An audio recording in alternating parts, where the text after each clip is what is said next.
Hey guys, welcome to my channel. Hope you all are doing well. So इस video में मैं आपसे hair fall के solution और कॉजेज़ के बारे में बात करूंगी और आपसे कुछ ऐसे रूटीन शेयर करूंगी जिससे अगर आप फॉलो करते हैं तो आपका हेयर फॉल एकदम रुक जाएगा और फ्यूचर में कभी नहीं होगा।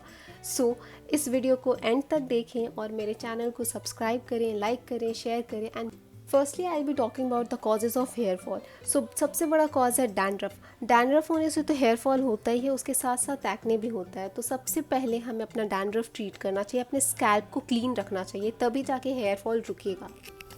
Let's talk about causes of hair fall. So first cause is genetic hair loss.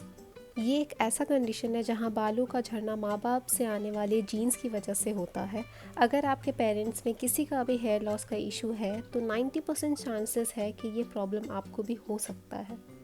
Second cause है हार्मोनल चेंजेस, जैसे प्रेगनेंसी के time thyroid, menopause, child birth या फिर हार्मोनल इम्बैलेंसेस। थर्ड कॉज है मेडिकल कंडीशन जैसे एलोपेशिया, सोराइसिस या फिर infection. अगर हमें इन सब में से कोई भी प्रॉब्लम है तो हमें हेयर लॉस की प्रॉब्लम हो सकती है। फोर्थ कॉज है लाइफस्टाइल फैक्टर, जैसे poor diet, smoking, poor hair hygiene. Well, the fifth cause is stress and anxiety. This is the most common and most serious cause. कई बार हम हद से ज़्यादा स्ट्रेस ले लेते हैं, वो हमारे इंटरनल बॉडी को भी इफ़ेक्ट करता है, एक्सटर्नल बॉडी को भी इफ़ेक्ट करता है। जैसे हेयर फॉलिकल डैमेज हो जाते हैं तो उससे हमें हेयर लॉस की प्रॉब्लम होती है, और कई बार हमें रिंकल्स भी आ जाते हैं कम एज पे स्ट्रेस की वजह से। So stop taking stress. Well, the last cause is ageing. This is the most common cause, और ये हर किसी को होता है क्योंकि हर कोई एज होता है। एक प्रॉपर एज पे जैसे 40 या 50 पे अगर आप पहुंच गए तो आपको अगर हेयर लॉस हो रहा है so that is pretty normal.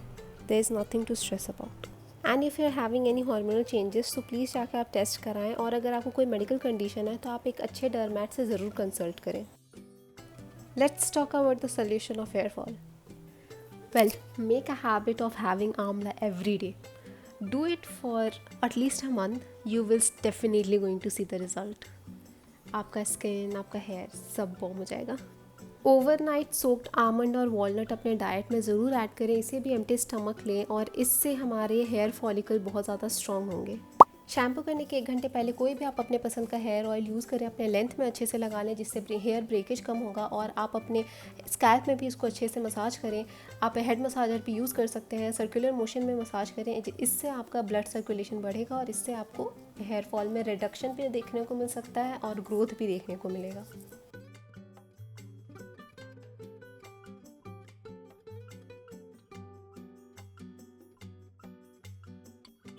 Week में ये आदत बना लें कि आप अपने हेयर में कोई ना कोई हेयर मास्क लगाएं। अगर हेयर मास्क लगाने का टाइम नहीं हो तो एलोवेरा जेल ज़रूर लगाएं, रेडीमेड या फिर plant based, depends on you.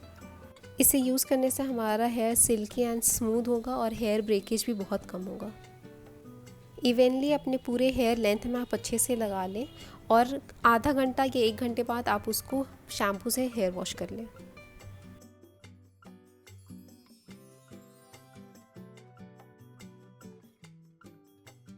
Try to wash your hair thrice in a week. अगर पॉसिबल नहीं है तो ट्वाइस एटलीस्ट, क्योंकि अगर हमारा स्कैल्प ही क्लीन नहीं रहेगा तो हेयर फॉल तो होगा ही। तो try to keep it clean. कई लोग शैम्पू करने के बाद कंडीशनर स्किप कर देते हैं, पर आप लोगों को नहीं करना चाहिए क्योंकि शैम्पू करने से हमारा हेयर ड्राई हो जाता है और कंडीशनर उसे नरिश करता है। तो don't skip conditioner. I would prefer everybody to use a wooden comb, क्योंकि प्लास्टिक कॉम से तो वे बेटर होता है वुडन कॉम यूज़ करना। जब भी आप अपने हेयर को कॉम करें तो उसके 3 इक्वल डिवीजन कर लें, जैसे इस फोटो में मैंने आपको दिखाया है। फर्स्ट आपका जो लोअर लेंथ है उसको कॉम करें, फिर आप अपने मिड लेंथ को कॉम करें, फिर आप टॉप से बॉटम तक आप अपने हेयर को कॉम करें। इससे ब्रेकेज बहुत कम होता है कंपैरिजन टू पहले। अगर आप डैंड्रफ से परेशान और थक चुके हैं then you should definitely try this serum. It is recommended by my dermat. I would prefer कि इसे यूज़ करने से पहले आप अपने डर्मैट से ज़रूर कंसल्ट करें। इसे twice in a day use करना है और हर ऑल्टरनेट डे वॉश करना है। अगर टाइम नहीं मिल पाता तो thrice in a week use करना है। And trust me, I have seen heavenly result. My 60% of the hair fall has stopped.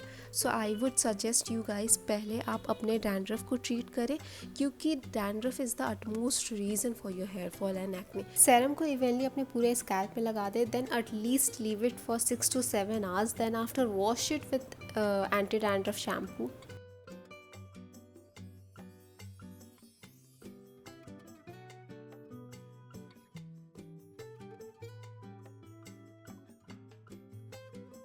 Nowadays I have started doing hair pulling. ये मैंने रील्स वगैरह में भी देखा था। हेयर पुलिंग से हमें बहुत ही ज़्यादा रिलैक्स फील होता है और ब्लड सर्कुलेशन भी बढ़ता है और हमारा हेड का मसल्स भी रिलैक्स होता है। So I think we should practice this at least once in a day. Personally मैं ये शैम्पू यूज़ करती हूँ मेरे डैंड्रफ के लिए। ये मेरे डर्मैट ने ही मुझे रेकमेंड किया था। And the best thing I love about this shampoo is कि ये मेरे हेयर को बिल्कुल भी फ्रीज ही नहीं करता। And I use this serum for my hair fall. ये भी मेरे डर्मैट ने ही मुझे रेकमेंड किया था। आप भी अपने डर्मैट से एक बार कंसल्ट कर लें, then only use this serum. I use it twice a day.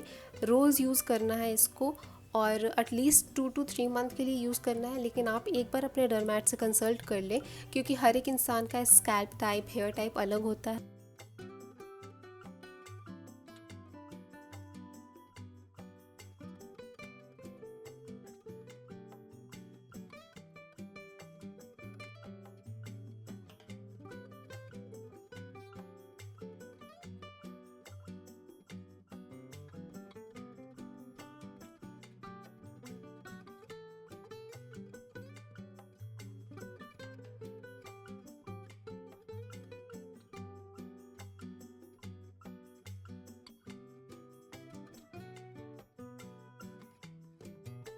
Serum को इवेंटली अपने पूरे स्कैल्प में लगा लेना है and then after I use a massager and I feel कि इससे मुझे बहुत ही ज़्यादा रिलैक्स भी फील होता है। एंड देन आफ्टर जो भी मैं प्रोडक्ट अपने स्कैल्प में लगाती हूँ वो अच्छे से पेनिट्रेट होता है एंड आई फील कि रिज़ल्ट मुझे 10% ज़्यादा बेटर देखने को मिलता है।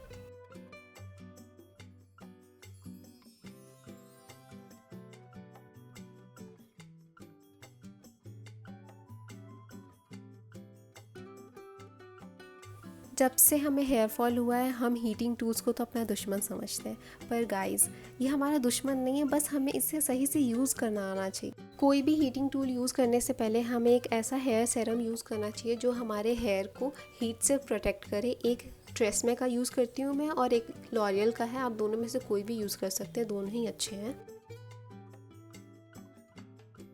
हेयर सेरम को इवनली अपने पूरे हेयर लेंथ में लगा लें, स्कैल्प में नहीं, क्योंकि ये हमारे स्कैल्प के लिए नहीं होता, ये हमारे सिर्फ हेयर लेंथ के लिए होता है। अगर आप चाहें तो आप एलोवेरा जेल यूज़ कर सकते हैं इसके alternate.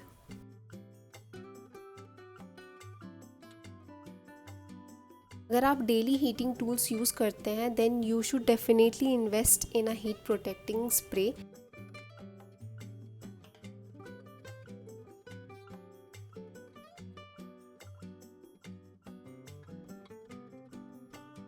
If you want a tool जिससे आपका हेयर कम से कम डैमेज हो then you should try this one.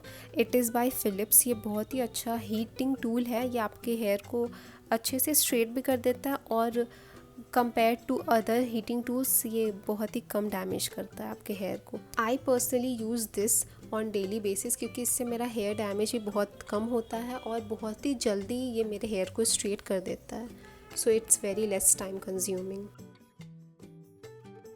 कभी भी खुले बालों में आप ना सोएं, क्योंकि खुले बालों में अगर आप सोएंगे तो आपके बाल उलझ सकते हैं और उलझे हुए बाल को सुलझाने में आपका हेयर फॉल भी होगा।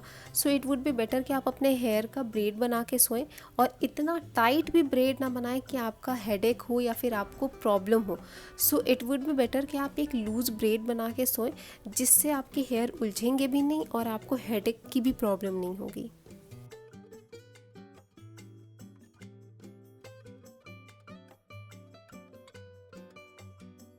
Now here are some rapid tips for your hair. Firstly you should start using a silk pillow. इससे आपका हेयर उलझता नहीं है। सिल्क पिलो यूज़ करना है, सैटिन पिलो नहीं। There is difference between them. हमें अपने हेयर को टाई करने के लिए स्क्रंची यूज़ करना चाहिए, वो हमारे हेयर को कम डैमेज करता है compare to rubber bands. We should take at least 6 to 7 hours of sleep, क्योंकि I know nowadays people are so busy, पर सोना भी बहुत ज़रूरी है। इससे भी हमारे हेयर पे बहुत ही ज़्यादा इफ़ेक्ट होता है। डेली बेसिस पे टाइट हेयर स्टाइल बनाना अवॉइड करें और डेली बेसिस पे हेयर वैक्स और ड्राई शैम्पू यूज़ करना अवॉइड करें। हमें अपने हेयर टूल्स को हमेशा क्लीन रखना चाहिए, ये बहुत ही ज़्यादा इंपॉर्टेंट है। At least once in a week हम अपने हेयर टूल को क्लीन करना चाहिए, क्योंकि बार बार यूज़ करने से उस पर बैक्टीरिया जम जाता है और उसी हेयर टूल को हम अपने स्कैल्प पे यूज़ करेंगे तो it will lead to hair fall. Drinking at least 3 to 4 liters of water in a day is very important. Every morning make a habit of doing meditation at least for 5 minutes.